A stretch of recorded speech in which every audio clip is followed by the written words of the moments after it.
जब मैं 13 वर्ष का शरीर था तो शाम के माताजी से केवल बताया, पिताजी से तो हिम्मत नहीं थी क्योंकि बहुत कठोर स्वभाव के थे, तो उनसे डर लगता था बात करने में। तो माताजी से कहा कि माताजी हम कल बाबा जी बन जाएंगे।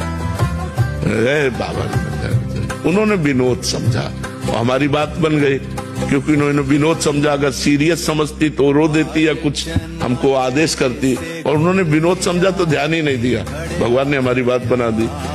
सब सो रहे थे, उठे, पिताजी को मानसिक प्रणाम किया, सैया पर थे, माताजी को प्रणाम किया, भाई बहनों को हाथ जोड़ा और एक छोटी सी गीता और एक चटाई और वो एक लोटा उतना लेकर बस वो घर से भागे।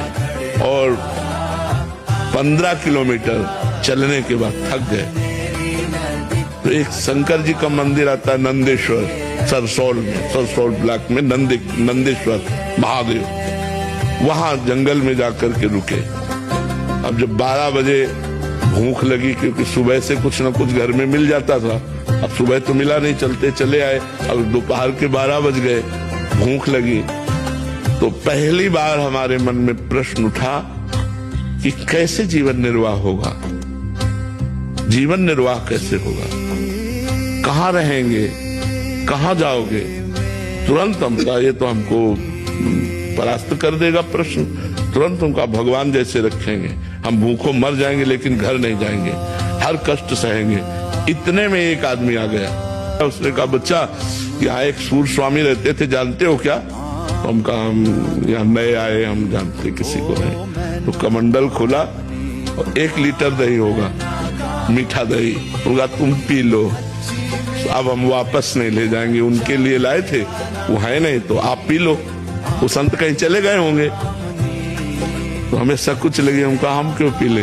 बोले नहीं पी लो, महादेव जी की ऐसी इच्छा है। तो उसी लोटे में डाल के 3-4 लोटा निकला, छोटा लोटा था। और जब वो गए तो 1 लीटर दही में खूब छक गए ना, तो जो ही गए से शंकर जी के ऐसे पिंडी को पकड़ के खूब रोए कि हमें विश्वास हो गया कि हमारे जीवन का आप पार करेंगे, आप स्वीकार करें। बस वो दिन क्या दिन, कभी घर नहीं याद आया, कभी घर नहीं गए, कभी परिवार से एक रोटी नहीं खाई आज तक, अपने जन्मभूमि की एक रोटी आज तक नहीं खाई जब से घर से निकले। भगवान की कृपा से